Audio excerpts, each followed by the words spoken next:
Hello everyone, I'm back with another sewing tutorial, and today I'll be sewing this design, which is the Grace top. This top is also modifiable by adding a chest band to the bottom if you would like to do so. Here you can see Mia wearing this top design, but hers has a chest band added to the bottom. Alright, so here I have my two pattern pieces. I have a top piece that has lining, and I've already pinned that, and a mesh piece for the bottom. The first step is going to be basting your lining and your outer fabric together. Here is what it should look like. I'm using a long and narrow zigzag stitch to do this. I like to start at the center front V of the top, and then I work my way around each corner, pivoting with the needle in your work to go around the corners. If you're having trouble with the fabric slipping or puckering on the top or the bottom, make sure you're using lots of pins, and it may just be a pressure issue where the top of the fabric is being pulled through by the foot faster than the bottom layer of the fabric is being pulled through by the feed dogs. So you're going to baste around all of the sides and make sure you back tack at the start and the end. Remove all your pins, and then you should have your lining attached to your fabric and you're ready to go for the next step. The next step is going to be adding this stay stitch, and this is going along the V portion of where the mesh is going to be attaching to the top. To create this stay stitch, we are going to set the machine to a long straight stitch. This makes it easier to pull out afterwards. So all you're going to do is start maybe an inch and a half back from that center point where I am pivoting, and you're going to sew along there, not stretching anything. You're just putting a stitch in there to hold everything in place for the next step. So this is what it should look like. As you can see, I've sewn maybe an inch and a half either side just to hold it, and I have pivoted at that middle point. And in case you don't know, to pivot around a corner sharply, you just put your needle down into your work, lift up your presser foot, turn the corner, put your foot back down, and then continue sewing, and it will create a nice sharp corner. And this stay stitch is just done at a foot width from the edge. Next, you're going to want to create this small cut. You're cutting from the bottom of the V up to your stay stitching line. Just make sure you don't cut through your stay stitching. And this cut just allows you to pivot more easily and cleanly around the corner when you're adding the mesh in the next step. So now I have the mesh and the top facing right sides together. I'm going to sew the two pieces together now, so feel free to pin this if you like. I just choose not to. Starting at one end, we are going to use a straight stitch here. I'm using a length of about 2 or 2.5, and we are just going to sew all the way along this curved edge up to the point, and then we are going to pivot at that point.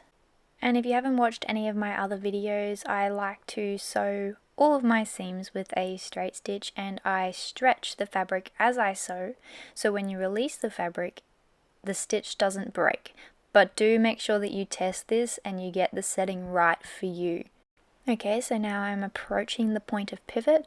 I'm just going to line up with a pin. I'm pinning through where the seam would meet the other seam, and then I'm going to pin through the point where I want to pivot. Eventually you do get used to doing this without using the pin, but I find this the most helpful way to start when you're learning to make sure that you're pivoting in the right spot. So you want to sew all the way up to the pin and putting your needle down into where your pin is. So then you're going to turn the fabric and make sure you've got everything out from underneath. You've got to really turn it all, and you pivot, and that's what that slit that we made for before is going to really help get this right. So the needle is down in your work for this point the whole time, otherwise you're not going to have a clean finish. And then once you've got it all sitting flat, you're just going to sew the other side. This does take a little bit of practice, and it did take me a long time to get this technique down. I don't know if it's a particularly hard thing to do, but for me personally, I struggled with getting this right for quite a while. And this is what your pivot should look like. If you've done it neatly, it shouldn't have any puckers and it should be a nice turn. This is what the inside should look like, and we are going to go ahead and pull out that stay stitch as long as you're happy with your pivot. If you're not happy with it, leave it there and unpick your stitching and try the pivot again. Okay, so now we're going to want to top stitch this seam, pushing it all up towards the lycra so that you don't see it on the mesh. This is optional, I just don't like seeing the seam allowance from the front. To do this, I'm just going to fold the seam allowance back towards the lycra and I'm going to use a straight stitch here. My length for this is about a 4, sometimes a 4.5, and you just want to check that when you're top stitching, if it's not going through fast enough, you're going to start to get like bubbles in the lycra because it's too condensed. So yeah, you do want a longer stitch when you're top stitching. You can also cover stitch this or use a twin needle. They're all different options that you can use. I just personally like to do it this way. So you can see here that I am putting a pin in the point, and that's just so I know where I want to pivot to get that really nice line. But often, once you've put rhinestones or lace or anything else onto the actual costume, you don't really see, how neatly you've done that. So don't worry too much. I just am a little bit of a perfectionist sometimes.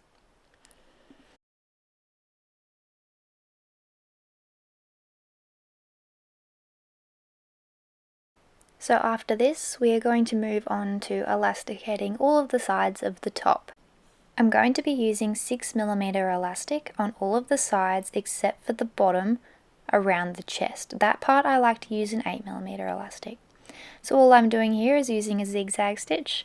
My length is about a 4 and my width is about a 2. I'm just gently stretching the elastic because you want to have a little bit of stretch in your elastic, but not a whole heap. It's basically so that it's sitting flat. Because if you attach elastic and you don't stretch it at all, you'll end up with a giant wavy effect, and that's not what you want at all. So make sure you do stretch it just a little bit, just a gentle pull.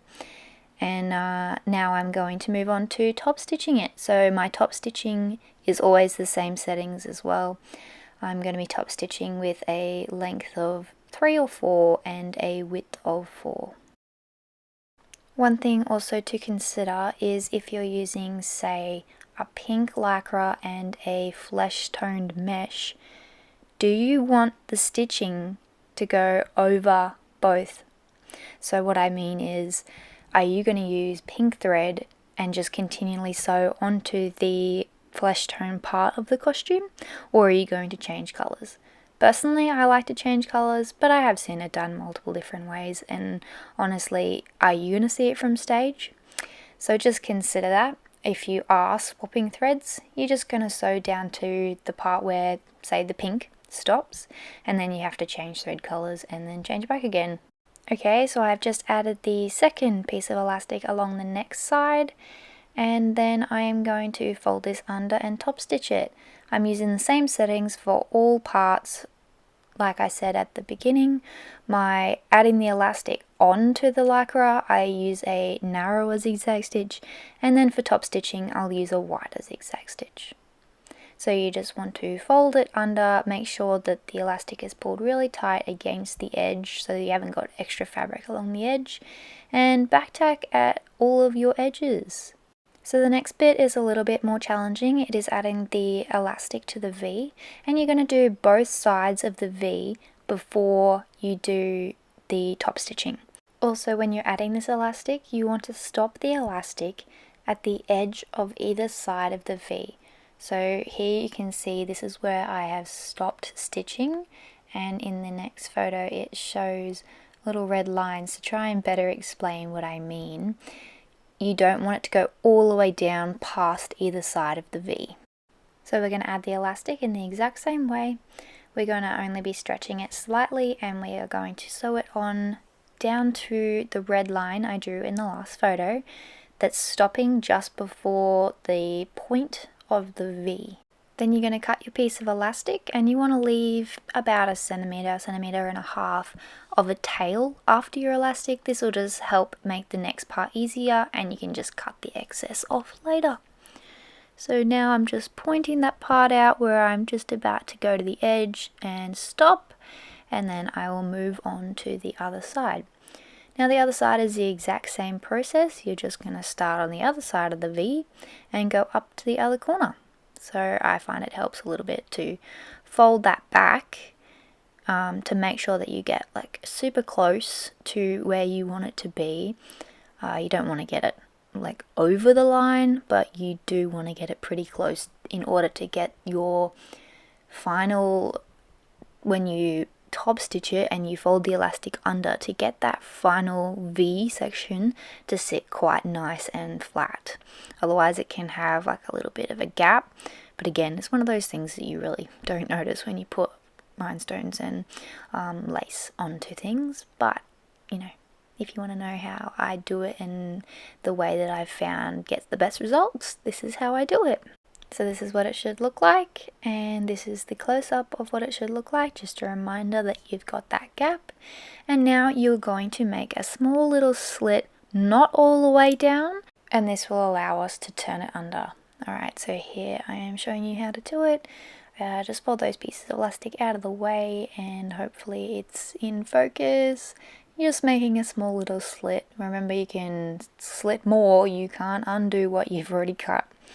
So we've got that sorted, and now we're going to fold this bit under. I like to get this bit sitting how I want and pin it in place, because sometimes it moves and it can be a bit painful.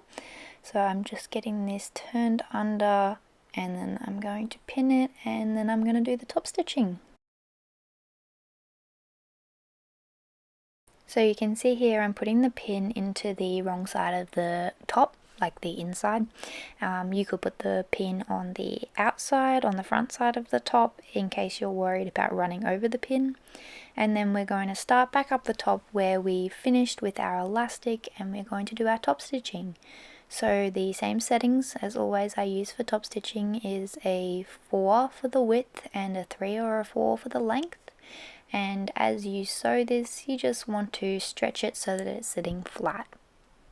So yes, it does look like I'm about to move that pin over to the front because I had it on the back and apparently I didn't like it.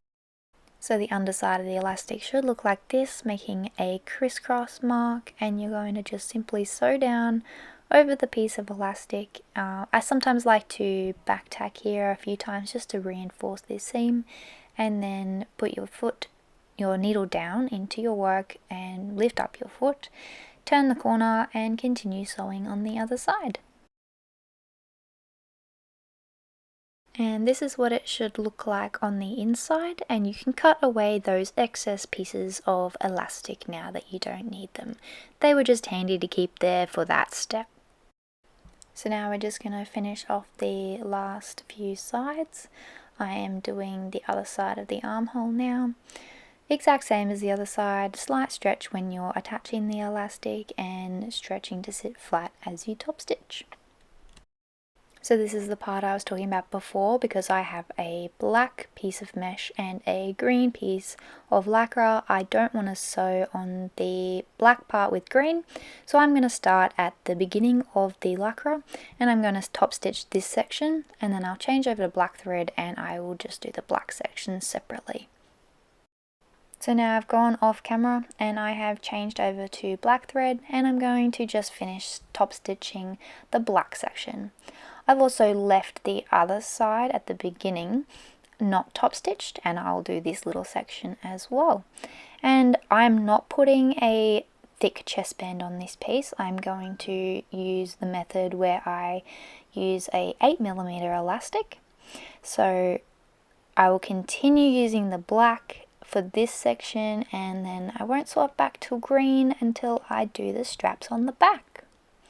So to do the elastic around the chest using this method, it is a 8mm elastic and just stretching slightly. Once again, it's the exact same as the 6mm, it's just a slightly wider zigzag stitch for attaching and for top stitching to accommodate for the wider elastic. And this is the only occasion that I cut the elastic off instead of using it to pull behind me. So yep, cut it off here, and then we are going to turn it under and top stitch this section. I think I like to use about a 5 width on an 8mm elastic.